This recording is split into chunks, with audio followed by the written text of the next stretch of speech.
Hello everybody, it's Non-Scene News here, and today we got a lot of breaking dates today. So the first news today is coming from Russia, where we got some statements coming from Russian President Vladimir Putin. So Vladimir Putin made some very interesting key statements at the plenary session of the Valdai International Discussion Club. So Putin did a huge conference where he discussed a wide range of topics, including some very key statements which we'll be talking about. And the first key statement we're going to be talking about in the conference is Putin's statements regarding Donald Trump. So first, Vladimir Putin congratulated Donald Trump on his re-election as President of the United States. Putin also stated that I don't think it's shameful to call Donald Trump, and I'm ready to communicate with him. Putin said that his behavior during the assassination attempt impressed me. He turned out to be a courageous man. And Putin's last statement was, I am ready for contacts with Trump. So he said this at the plenary session of the Valdai International Discussion Club. We've also got news that Donald Trump stated that he thinks he will talk with Putin, so it's not confirmed yet. And we've got some statements coming from the president of Turkey. So the president of Turkey, Erdogan, stated that we are the country that successfully brought both sides to the negotiating table many times before, and we will do it again. This war must come to an end. So it seems all the ingredients are finally taking place to bring this Ukrainian war to an end. So very interesting news, and I'll keep you updated on that. But let's just go back into them Putin statements, because he made some very more interesting key statements. Putin stated that India is a natural partner and ally of Russia, and it has been for decades. Putin also said that our relationship with China is not aimed at any third party, including the US. And Putin said that a new world order is taking shape before our eyes, unlike anything we have ever seen. And his last statement, his last key statement was Putin did not rule out the possibility of Russia holding joint military exercises with North Korea, which would spark out a lot of outrage with South Korea and Japan and the US. So interesting news. We've also got news that the Venezuelan leader is to visit Russia in 2025 to sign a strategic partnership agreement. So Russian Deputy Prime Minister Dmitry has announced that Nicolas Maduro is expected to visit Russia in 2025 to sign an agreement on strategic partnership and cooperation. We've also got news coming from Ukraine and Russia that, according to Ukrainian sources, suddenly the North Korean Type 73 machine gun was spotted in service with Russian soldiers. So the machine gun is a fusion of the Soviet PK and the Czechoslovakian VZ-52 designs, hence the similarity with the famous British Bren gun from World War II. It was adopted by the North Korean army in 1973 and has been in service in many conflicts in the Middle East. So we've gotten no actual footage of Russian soldiers actually holding this North Korean gun, but until then, I wouldn't say this is confirmation. This is just photos. So interesting news though. Let's go into some political updates coming from Ukraine. Well, some military updates. So, according to Defense One, the training period for Ukrainian soldiers has been reduced due to the acute shortage of soldiers at the front, according to Defense One. Today, only a week is allocated for training soldiers in squads, platoons, and companies, and 21 days for training brigade headquarters. So today, for the average soldier, according to Defense One, an average soldier now in the Ukrainian army gets training up to 1 week. So very interesting news. So this is much less than the standard training period in the Western armies. This is according to Ukrainian sources, by the way. So just very interesting news. So the average Ukrainian soldier gets about 1 week of training before being sent to the front line in Ukraine. Now let's head to that meeting. So if you remember yesterday in the yesterday video, we talked about the Budapest European Political Community Summit, where a lot of countries, a lot of NATO countries, including Ukraine, attended this huge European political community summit. So within the summit, NATO Secretary General Mark Rutte and the Ukrainian President Volodymyr Zelensky discussed the current battlefield situation, highlighting the involvement of North Korean military forces in Russia's war against Ukraine. Zelensky called for much stronger response for Western nations to address North Korea's emerging role in the conflict. They also reviewed the informations of the outcomes of the Washington NATO summit, focusing on the reinforcement of air defenses and investments in Ukraine's production of shells, drones, and long-range weaponry. Zelensky emphasized the need for the authorization to use long-range weapons against military targets within the Russian territory. We've also got on news at the European Political Community Summit that the Ukrainian President Volodymyr Zelensky met with the Moldovan President and he congratulated her on her election victory. He also held discussions with the British Prime Minister Keir Starmer and focusing on the implementations of Ukraine's victory plan and enhancing support for Ukraine's defense industry. Additionally, Zelensky met with the French President Macron, where they discussed military assistance, including the training of Ukrainian Brigade, Anna of Kiev, and expanding Ukraine's long-range capabilities. Zelensky also expressed gratitude to Macron for his support of the victory plan. So overall, nothing really happened at the European summit. So not much information actually came out regarding the European Political Community Summit. This is due to a lot of people just not answering questions. The President Vladimir Zelensky did avoid quite a bit of questions, so no one really knows what actually happened. But these are the statements that I just made. This is like the only news I've actually managed to gather regarding the political summit of the Western nations. We've also got news that Viktor Orban, the Prime Minister of Hungary, stated that the United States will withdraw from the conflict in Ukraine after election winner Donald Trump takes office as president, the Hungarian Prime Minister Viktor Orban said.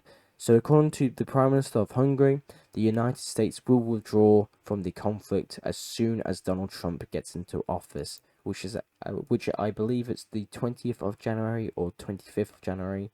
I think it's the 20th, but interesting news. And now let's go into some German updates.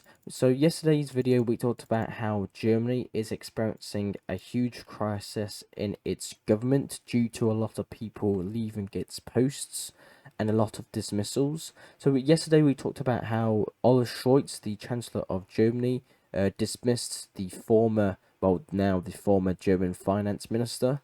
So we've actually gotten an explanation why this happened, but we've gotten it from the German finance minister. So the German finance minister stated that yesterday, Olaf Scholz, the Chancellor of Germany, proposed giving Ukraine another 3 billion euros, but it's not the money that matters. I said that if we want to give Ukraine stronger support, then the additional 3 billion euros are not needed for this. Germany must decide to provide Ukraine with the Taurus missiles. There was apparently no readiness for this. It was only about one thing: to increase our debt by another 15 billion euros in order to avoid making the necessary decisions. So, according to the German finance minister, the reason of his dismissal was he did not approve the 3 billion euros, and he just wanted Ukraine to take the Taurus missiles, which apparently the German Chancellor was not ready for. So the German president also stated that it is ready to call early elections amidst cabinet crisis. Faced with deepening political crisis, the German president Frank-Walter Steinmeier is prepared to dissolve the Bundestag and the Tiger early elections if Chancellor Olaf Scholz is denied a vote of confidence by lawmakers. So the crisis escalated after Scholz requested the resignation of the finance minister. Very interesting news. So a lot of ministers, the German government is just in crisis right now. There might be early elections now in Germany. So interesting news. And now let's go to the Netherlands. So we've got news that more than 100 Israelis were injured in the capital city of the Netherlands last night. The exact figures are being clarified. So fans of the Tel Aviv football team in Amsterdam, Netherlands, were harassed, robbed, and stabbed by locals after a game overnight. So after a football game between Israel and the Netherlands, Israeli football fans were harassed and even stabbed and robbed by Dutch locals, and we've gotten dozens of videos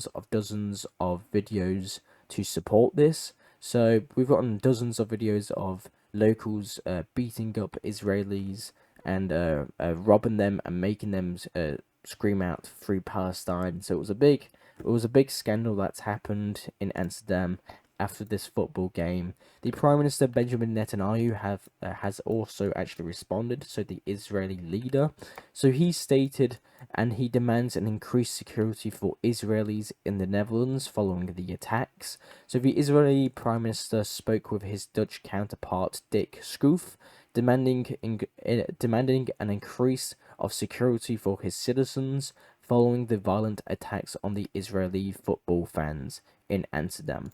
So there was just a big scandal that happened. We've also got on a video of Israelis before the football game actually happened. So if you can see this video, we can see a lot of Israelis scream out, "Israel will defeat the Arabs." So this just kind of put fuel on the fire. So it's just a big scandal that's happened in Amsterdam. And now let's head to France, where we've got news that women's group demand Algerian boxers' gold medal taken away after leaked male characteristics, reports stated.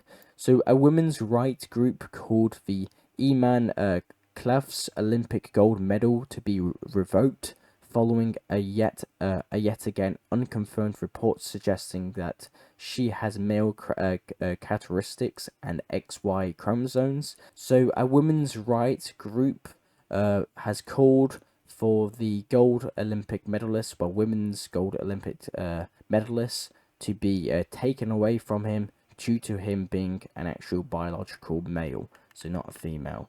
So interesting news, and I'll keep you updated on that. And that's coming from the women's group demanding the Algerian boxer's medal to be revoked due to him apparently being a biological male.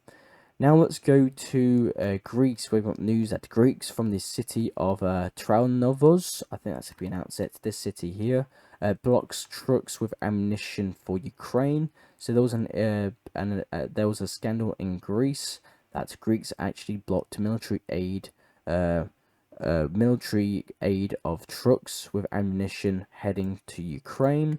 We've also got some news coming from the Houthis in Yemen that Houthis claim the destruction of an American Mq-9 Reaper drone in Yemen's north, local media reports. So if we can see this video here in the bottom left corner, we can see here that the Houthis claim the destruction of an American Mq-9 Reaper drone. So the Pentagon stated that it is investigating the claim and it did not elaborate further. The ABC reports. So we've got news that the Houthi rebel forces have actually shot down an American drone over north of Yemen. And now let's head to Afghanistan, where we've got news that the Afghan Taliban says that it wants to strengthen relations with President Trump and be removed from the United States terrorist list. So we've got some news coming from Sudhail Shaheen, the head of the Taliban political office in Qatar, and he stated that he hopes that the US will once again, under the leadership of President-elect Donald Trump, will remove the movement's members from its terrorist list. So the Taliban hopes that it will be removed from the US terrorist list, and the Taliban wants to improve relations with President-elect Donald Trump. And now let's go to China. So we've gotten some news that China's newest fifth-generation stealth fighter jet, the J-35A, conducted some flights today in preparations for demonstrations flight to be displayed at the Zhuhai Air Show. So we can see here in the bottom left corner, we can see the flights of Chinese newest fifth-generation stealth fighter jet, the J-35A. We've also got news that the Russian fifth-generation fighter jet, the Su-57, demonstrates its capabilities to guests at the expedition in China's air show here. So very interesting news. So Russia actually decided to participate in this air show to demonstrate the Su-57 fighter jet to locals of China here. So interesting news.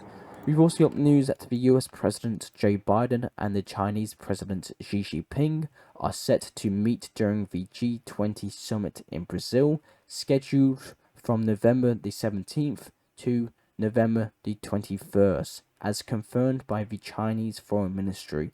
Additionally, Biden is expected to hold bilateral meetings with the Brazilian president as well.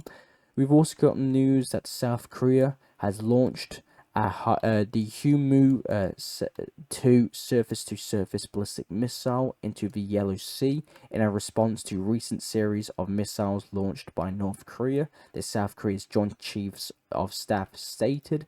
So we've got the video of the launch here, so we can see here in your bottom left corner, we can actually see the launch of the South Korean missile following the recent North Korean launches. Now let's go to Africa. So we've got some news coming from Ghana. So Ghana's outgoing president, Nana Akufo, is facing backlash on social media after he unveiled a statue of himself during a tour of the country's west region. So the current president of Ghana actually apparently made his own statue. So the monument is intended to honor the development initiatives the president has overseen while in office, the region's minister stated. But many Ghanaians have been mocking this statue as a self-glorification thing. So the Ghana's current president has made a huge statue of himself in the western region of Ghana. We've got some news, and the last news comes today is coming from Trump. So Trump's campaign manager Susie has been named Chief of Staff, CBS News stated. She will be the first female Chief of Staff in history, and Joe Biden stated that it will deliver an orderly transition of power to the incoming Trump administration.